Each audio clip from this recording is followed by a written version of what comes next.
आज का टॉपिक है टोटल इंटरनल रिफ्लेक्शन और lecture number 4 topic ray optics.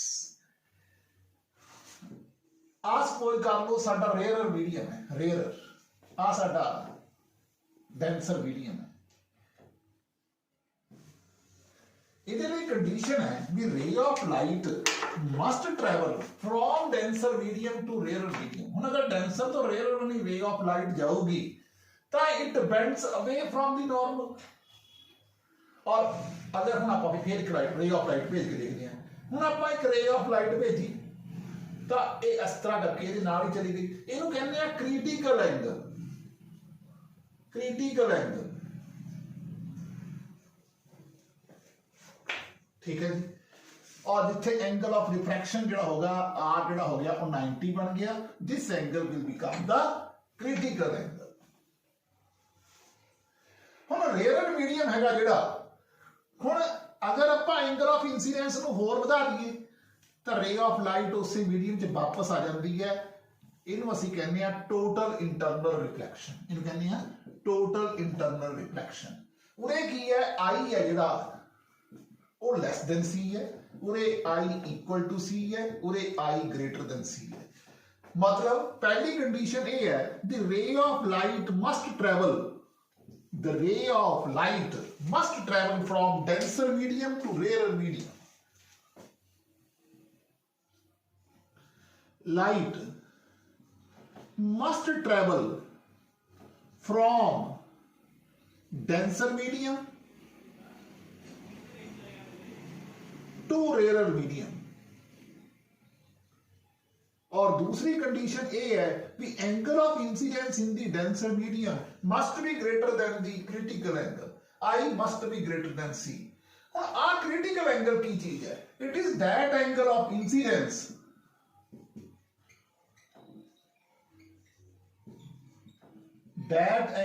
Incidence for which angle of refraction becomes 90 degree.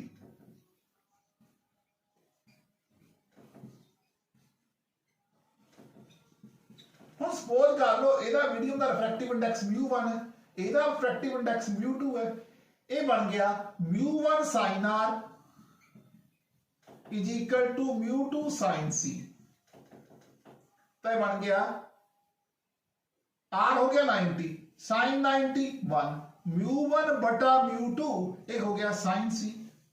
अगर तुम यहां लिखो μ2 upon μ1 ये बन गया 1 बटा sin c।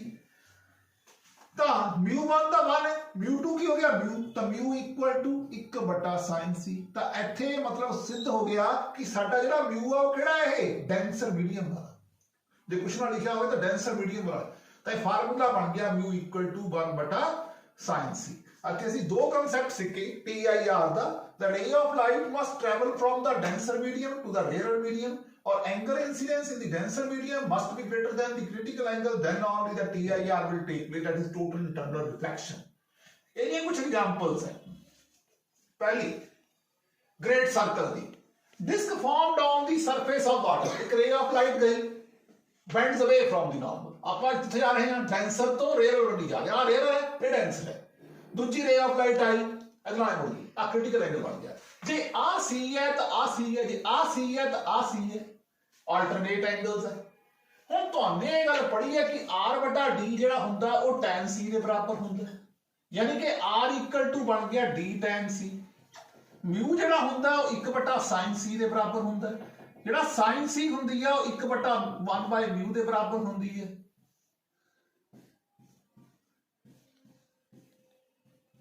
1 बटा mu square minus 1 this upon this, एक ही हो गया tan थीटा हो गया। आ क्या हो गया, क्रिटिकल एंगल हो गया। मैं इत्थे पुट करता r कितना बन गया d बटा square root of mu square minus 1। इस तरह करके असि radius of the great circle कढ सकते हैं। फिर डायमंड क्यों स्पार्कल करता है, जो जड़ी रे ऑफ डायमंड का रिफ्रैक्टिव इंडेक्स 2.42 हुंदा है, और जिहड़ा एंगल ऑफ क्रिटिकल 24.2 डिग्री आऊगा। Therefore, easily cross TIR edge cutting is done such that a light one center keep doing TIR. Therefore, light comes out at a few places in different direction, and this is the reason why the diamond sparkles. Similarly ये साडी core है अंदरले portion optical fibre, आ साडा clad है। क्लोर का refractive index clad के मुकाबले ज्यादा होंदा है। इसकी बनतर इस तरह हुई होंदी है भी जिहड़ी रे ऑफ लाइट जाती है उस रस्ते में वापस आ जाती है, यानी कि TIR होंदी है, कोई एनर्जी का लॉस नहीं होंदा। और बंडल ऑफ ऑप्टिकल फाइबर इस तरह करके लाइट फाइव के चार्ट पे यूज करते हैं। उस तो बाद एक एग्जांपल है मिराज फॉर्मेशन। मिराज एक हॉट समर डेज होंदा है भी सपोज कर लो गर्मी बहुत है, ये साडा कोई ट्री लग्या हुआ है, ठीक है। हुण अप दे नेड़े टैंपरेचर ज्यादा है, यानी कि रिफ्रैक्टिव इंडेक्स घटेगा, ऊपर टेंपरेचर जो जाने घट है। जो ray of light denser medium तो रेयर मीडियम बनी आ रही है, रेयर चाहोगी bend away from the normal, bend away from the normal. हुण जिहड़ी रे ऑफ लाइट आई कितों, आ साडा सन है, हुण रे ऑफ लाइट आई, ठीक है, it bend away from the normal, bend away from the normal. Ultimately जो इस तरह आओगी तो टोटल इंटरनल रिफ्लेक्शन हो जाएगा। जो जो नीचे जावांगे रिफ्रैक्टिव इंडेक्स घटता जाएगा, ऊपर जाने ते बढ़ता जाएगा, डेंसर तो रेयर बन जा रहे हैं। और जो हैगा एंगल ऑफ आई जो हैगा goes on increasing, that is at every layer and I greater than C, ultimately ये stage come and TIR will take place. हुण विजिबिलिटी ऑफ सन दा क्वेश्चन है भी रे ऑफ लाइट आई सन तो इथों आई, ठीक है, सन सानू इत्थे क्यों नजर आउंदा है?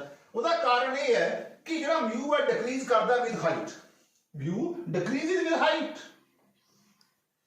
Because atmosphere become lighter. इत्थे भी TIR हुंदी है, इस करके जेड़ा सन है सूरज चढ़न ते सूरज छुपन तो पहला 2 मिनट अर्ली ते 2 मिनट बाद छुपना जलांदा है, ठीक है ना। इत्थे सिर्फ सानू इन्ना ही पोर्शन लगदा है, जो उरे हुंदा है लाइट रे ऑफ लाइट गई समय लगदा है सन इत्थे है, ठीक है जी। ये मॉर्निंग इवनिंग ਦੇ ਵਿੱਚ ਇਸ ਕਰਕੇ 2 ਮਿੰਟ अर्ली ਤੇ 2 ਮਿੰਟ ਰਾਈਜ਼ ਦਾ ਚੱਕਰ ਪੈਂਦਾ। ਹੁਣ ਅਸੀਂ ਇਸ ਦੇ ਉੱਤੇ ਕੁਝ ਨਿਊਮੈਰੀਕਲਸ ਕਰਾਂਗੇ।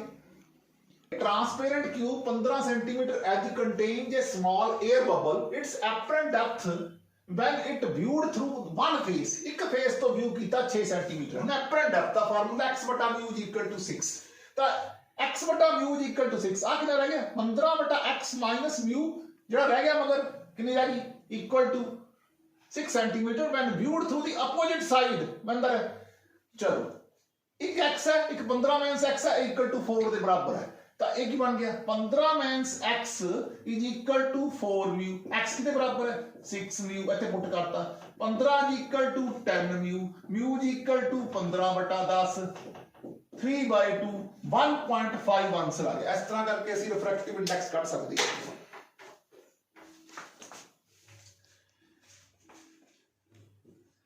लो जी, हम इससे अगे आंदा कॉचीज फार्मूला। ये वो पढ़िया हुआ है कि जो रिफ्रैक्टिव इंडेक्स है वो a + b/λ the square + c/λ the power 4 ਹੁੰਦਾ है। भी ਜਿਉਂ ਜਿਉਂ ਵੇਵਲੈਂਥ ਵੱਧਦੀ ਹੈ ਤੇ ਉਹਦੀ ਰਿਫਰੈਕਟਿਵ ਇੰਡੈਕਸ ਘਟਦਾ ਹੈ। ਵੀ ਜਦੋਂ 에ਅਰ ਤੋਂ ਤੁਸੀਂ ਵਾਟਰ 'ਚ ਜਾਓਗੇ ਤਾਂ ਰਿਫਰੈਕਟਿਵ ਇੰਡੈਕਸ ਹੈ ਜਿਹੜਾ ਉਹ λ/μ ਹੋ ਜਾਊਗਾ, λ/μ। 에ਅਰ ਤੋਂ ਵਾਟਰ 'ਚ ਜਾਣ ਲੱਗੇ λ/μ ਹੋ ਜਾਊਗਾ। ਆਈ ਇੱਕ ਪਲੇਨ ਗਲਾਸ ਸਲੈਬ ਹੈ, is kept over various colored letter, ਇਹਨਾਂ ਨੂੰ ਅਲੱਗ-ਅਲੱਗ ਰੰਗਾਂ ਦੇ ਉੱਤੇ ਰੱਖਿਆ ਗਿਆ। ਕਹਿੰਦਾ which letter appears to be least। ਹੁਣ ਤੁਹਾਨੂੰ ਪਤਾ ਜਿਹੜੀ ਲਾਈਟ ਆ 7 ਕਲਰ ਹੁੰਦੇ ਆ, violet, indigo, blue, green, yellow, orange, red. ਹੁਣ ਹਰ ਵਾਸਤੇ ਮਿਊ ਥੋੜਾ, ਜਦੋਂ ਇਹ ਲਾਈਟ ਪਾਸ ਹੋਊਗੀ ਮਿਊ ਥੋੜਾ ਬਹੁਤ ਡਿਫਰੈਂਟ ਹੋਊਗਾ। ਦੇਖੋ ਹੁਣ ਜਦੋਂ ਲੈਮਡਾ ਵਧੂਗਾ ਤਾਂ ਮਿਊ ਘਟੂਗਾ, ਜਦੋਂ ਮਿਊ ਘਟੂਗਾ ਤਾਂ d/μ ਵਧੂਗਾ, ਮੀਨ ਐਪਰੈਂਟ ਡੈਪਥ ਵਧੇਗੀ। ਇਹ ਤਾਂ ਕੀ ਹੋ ਗਿਆ ਜਿਹੜਾ ਅੱਖਰ ਹੈ ਨਾ ਉਹ ਮਿਨੀਮਮ ਰੇਜ਼ ਹੋਇਆ ਹੋਊਗਾ। ਹੁਣ ਜਿਹਦਾ ਲੈਮਡਾ ਜ਼ਿਆਦਾ ਹੋਊਗਾ, ਰੈੱਡ ਦਾ ਜਿਹੜਾ ਲੈਮਡਾ ਸਭ ਤੋਂ ਵੱਧ ਹੈ, ਜਿਵੇਂ ਇੱਧਰ ਨੂੰ ਜਾਂਦੇ ਵੇਵਲੈਂਥ ਵੱਧਦੀ ਹੈ, ਇਹਦਾ ਰਿਫਰੈਕਟਿਵ ਇੰਡੈਕਸ ਸਭ ਤੋਂ ਘੱਟ ਹੈ। ਜੇ ਰਿਫਰੈਕਟਿਵ ਇੰਡੈਕਸ ਸਭ ਤੋਂ ਘੱਟ ਹੈ ਤਾਂ d/μ ਸਭ ਤੋਂ ਜ਼ਿਆਦਾ ਹੈ। ਜੇ ਸਭ ਤੋਂ ਜ਼ਿਆਦਾ ਤਾਂ ਐਪਰੈਂਟ ਡੈਪਥ ਜਿਹੜੀ ਹੈਗੀ ਹੈ ਮੀਨਜ਼ ਵਧੇਗੀ। ਜੇ ਵਧੇਗੀ ਮੀਨਜ਼ ਰੈੱਡ ਕਲਰ ਹੈਗਾ ਜਿਹੜਾ ਉਹ ਰੇਜ਼ ਹੋਇਆ ਵਾ ਨਜ਼ਰ ਆਏਗਾ। which letter appears to be least raised, ਇਹ ਸਭ ਤੋਂ ਲੀਸਟ ਰੇਜ਼ ਹੋਏਗਾ, that is that। अगला देखो, इन्हें vessel 21 centimetre depth up to what height the water should be filled, कितनी हाइट 21 सेंटीमीटर दी है कि कितनी हाइट तक पानी भरिया जाए। इस इन लगता लगे गंदा भरी गई अद्धी खाली है। तो x ते 21 - x मान लिया, x/μ है जेड़ा 21 - x के बराबर है, ठीक है। म्यू है जेड़ा तुहानू पता 4/3 के बराबर है।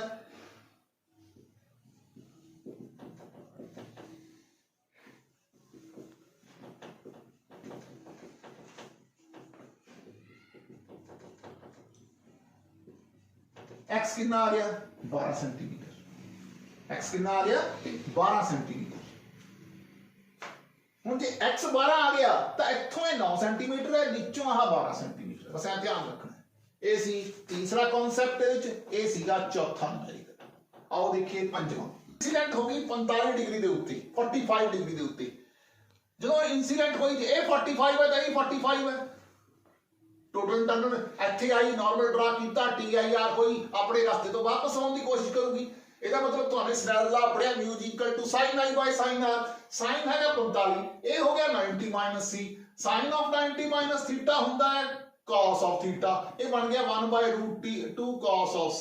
म्यू किसके बराबर है 1 बटा sin c is equal to 1 बटा root 2 cos of c। sin c by cos c tan of c equal to root of 2। c किसके बराबर आ गया tan इनवर्स ऑफ रूट 2। चलो जी आज हुण एक ray of light I 2 theta angle ते reflect होगी। आ मिरर है ना, मिरर दे उत्ते आके इंसीडेंट होई 2 थीटा ते रिफ्लेक्ट होगी। ਇਹਦਾ मतलब ਆਪਾਂ ਨੇ ਇਹ ਗੱਲ ਪੜ੍ਹੀ ਹੈ ਵੀ ਜੇ ਕੋਈ ਰੇ ਆਫ ਲਾਈਟ ਕਿਸੇ ਮਿਰਰ ਤੇ ਆ ਕੇ ਪਵੇ ਤਾਂ ਉਹ ਥੀਟਾ ਦੀ ਬਜਾਏ 2 ਥੀਟਾ ਐਂਗਲ ਤੇ ਰਿਫਲੈਕਟ ਹੁੰਦੀ ਹੈ। ਆ ਬਣ ਗਿਆ ਕ੍ਰਿਟੀਕਲ ਐਂਗਲ। c ਹੋ ਗਿਆ ਦਾ मतलब 2 ਥੀਟਾ ਦੇ ਬਰਾबर, ਕਿਉਂਕਿ ਇਹ ਦੋਨੇ ਐਂਗਲ ਆਪਸ ਵਿੱਚ ਬਰਾਬਰ ਹੋਣਗੇ। ਇਹਦਾ मतलब sin c ਕਿਹਦੇ ਬਰਾਬਰ ਬਣ ਗਿਆ sin ਆਫ 2 ਥੀਟਾ ਦੇ ਬਰਾਬਰ ਬਣ ਗਿਆ। ਹੁਣ sin c ਕਿਹਦੇ ਬਰਾਬਰ ਹੁੰਦਾ 1 ਬਟਾ म्यू ਦੇ equal to sin of 2 theta. Mu किसके बराबर है 4/3 दे, ये बन गया 3/4 is equal to sin of 2 theta. ਇਹਦਾ मतलब बन गया sin inverse of 3/4 into 1/2 is equal to theta.